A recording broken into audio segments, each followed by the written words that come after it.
Hey everybody, welcome to MT Guitar. Hope you're doing well. Thanks for your patience. It's been a crazy couple weeks, a lot of gigs, a lot of teaching and classes. And I've had some time to think about the channel a little bit lately, and I would really love to dive more into music theory. So let's start today with talking about the major scale and three basics that I'd like to cover. When it comes to importance, the major scale really can't be understated. If you really want to understand the guitar, in terms of music theory and in terms of understanding the fretboard, we really need to have a very strong grasp on the major scale so that when we go to other things like minor or like pentatonic, arpeggios, triads, chord progressions, and Roman numerals, etc., when we go to those, we want to be able to use the major scale as a starting place. Otherwise, things won't really make sense. If we talk about a minor scale having a flat 3, we really don't know what that means until we know what a regular 3 is, and that's where the major scale comes in. Same thing with Roman numerals. If I say go to the 4 chord and you don't know the 4th note of a major scale, you're going to be lacking in certain concepts that are going to help you. So we want to go from just memorizing where things are, which we've all done it, right? That's sort of a survival method. We want to go from that to understanding where things are so that we can recreate it in any key, any position, and in any situation, right? So there's my little spiel about the importance of the major scale. So there will be a tab for this lesson on the Patreon that'll post within a day or two. Let's dive on in, and let's start with C, because C major has no sharps and flats. Let's get to know the letters first, and then we're going to show you how using the numbers of the scale is far more powerful, I think, especially for guitar. So if we go through a C major scale, we'll have C, D, E, F, G, A, B, and then C again would be a higher octave. So we have C, D, E, F, G, A, B, and then it starts over with C. Okay, so now let's notice where the half steps are. So a half step would be 1 fret. So there's only 2 places in the major scale where a half step occurs. And let's find out where those are. C to D, that's a whole step. D to E, whole step means 2 frets, right? 2 frets.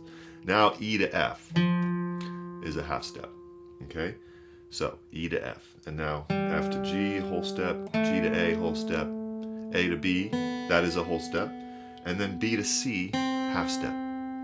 So there's a little image of a piano I'll post right here where you can see between E and F and B and C there is no black key, and that's because there just is no sharp or flat in between those notes.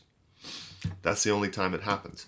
Now that's great for C major. We can get by with knowing E to F, B to C. What happens when we go to a different key? That is still useful somewhat, but not really. We don't necessarily know where the half step is in, say, G major, because we have an F sharp, and oh gosh, do I have to memorize F sharp to G as a half step? Not necessarily, not in my system. What we want to do is memorize where the half step is in terms of the numbers. Some people call them intervals, I call them scale degrees, same thing. So we're going to map out this major scale in terms of scale degrees, all right? So we're going to go 1 instead of C, let's call it 1. D is 2, E is 3. So 1, 2, 3. 3 to 4, half step, 3 to 4. So 3 to 4 is a half step. There's 5, 6, 7, 8. 7 to 8 is a half step. Okay? Now it can be a little confusing to see the major scale in an open position, meaning using open strings, because we can't really see the frets move as easily. So, we can't see the distance between each note as easily. So we're going to take now the A shape of C, starting with the middle finger on the 3rd fret, 5th string. And now we're going to do the same thing and try to see the half steps even more clearly. Okay? 1, 2, 3. Here's the half step. 1 fret to 4. 5, 6, 7. Here's the half step to 8. 8 is the same thing as 1, just in a higher octave. 1, 2, 3. Half step to 4. 5, 6, 7. Half step to 8. We can just keep going if we want, but we want to put the index on the 3rd fret, 2nd string. 2, 3, half step to 4. 5, 6, and you could try to reach for 7 and 8, but you'd have to leave the position. 7, 8. Okay. As soon as you can, you want to memorize that scale and then start to improvise in it. And then every once in a while say, where am I? Maybe you forgot where you are in terms of the numbers. So you would say, I'm on that note. It's an A. But where am I in terms of the numbers or the scale degrees? I'm at 1, 2, 3, 4, 5, 6. Or I could count down from 8. 8, 7, 6. Okay, good. Keep improvising. Where's that? Well, that's 3 because this is 1 or 8, and that's 2, 3. So if we take that over any key, that will work. For instance, one of my guitar teachers, Frank Potenza, mentioned all we need to do is just go like this on the guitar and play the same patterns and we'll be correct in a different key. So, for instance, if I go all the way up to, say, a G, okay, that would be a G note. So now I'm in the key of G major if I just do the same A-shaped pattern. 1, 2, 3, 4, 5, 6, 7, 8. Half step there. All right, that's the first basic, is where are the half steps between 3 and 4 and 7 and 8. You have 5 shapes that you can learn the major scale in. We did that one. We haven't done this one, but here's the next one. It'd be G shape.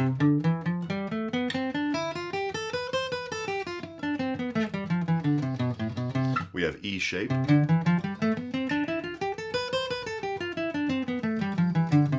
We have D shape. Excuse me. And we have C shape.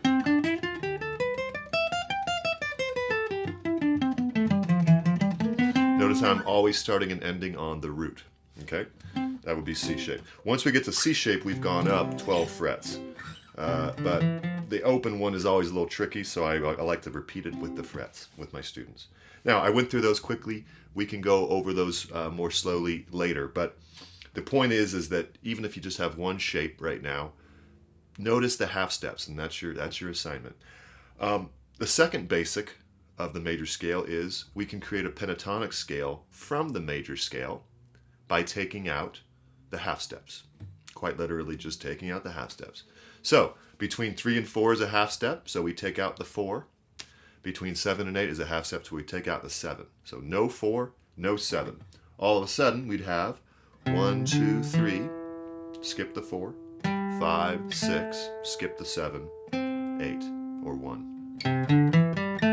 No half steps in there. Same thing if we go up, 2, 3, skip the 4, 5, 6. That is true for every shape, all the 5 shapes we just went over. Does that look familiar? That's probably because it's the first A minor pentatonic. That's called relative minor, which we're not there. We're not there with this lesson, but we'll get there. So that would be 1, 2, 3, 5, 6. And then we are back to 1, 2, 3, 5, 6, 1. This is why, one example why the major scale is so important. We can just create pentatonic scales from it. And once you get those down, every shape of the major scale, you have the pentatonic.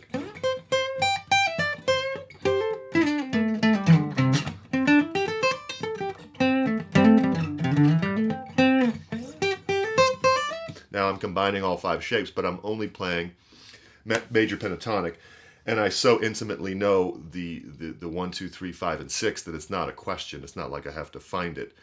But I've been doing this for 20 years, right? So this is something you want to start today. Basically getting the major scale down and then the pentatonic down by taking out the 4 and the 7.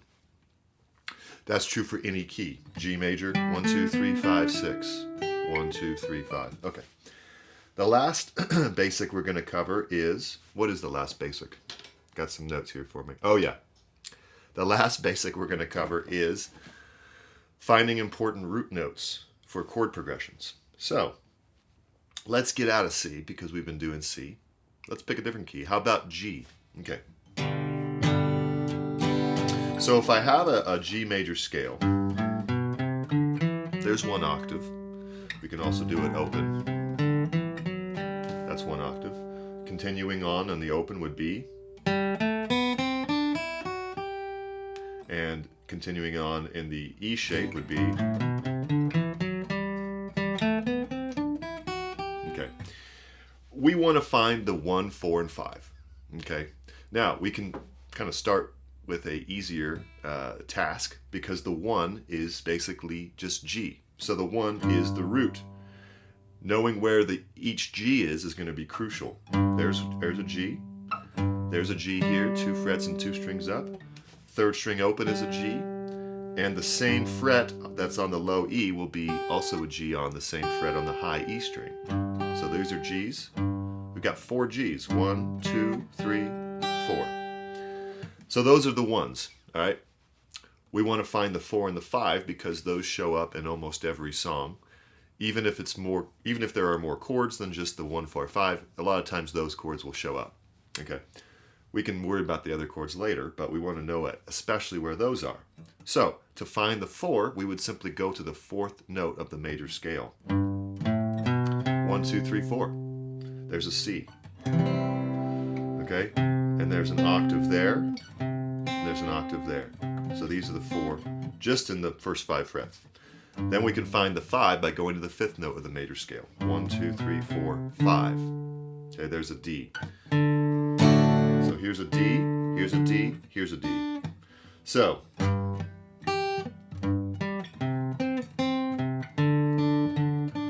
right, now, if I'm playing a chord progression, I know that G, C, and D are my 1, 4, 5 because I found it in the major scale.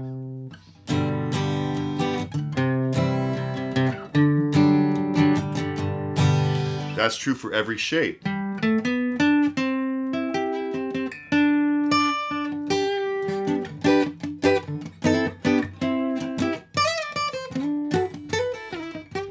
And I'm using the 1, 4, 5 as a way of knowing where these roots are. So I know right away that this is the 4 and this is the 5. Now I'm making chord shapes based on those. That's a different lesson. But at least knowing where those are in any key. So pick a different key every day. Say you do A major. Can you find the 4 and 5 chord? 1, 2, 3, 4. There's a D chord. 5 is an E chord, all major. So try a different key every day. And this is going to build your muscle and build your skills in terms of finding the 4 and 5. Very crucial. 4 and 5 are right pretty much in the middle of the octave. So between 1 and 8, you have 4 and 5. And so that's going to help you map out the guitar as well as finding the roots of these ever valuable and ever common chord progression roots, right? 1, 4, 5. Pick a different key every day. Let's do a couple now. E major, 1, 2, 3, 4.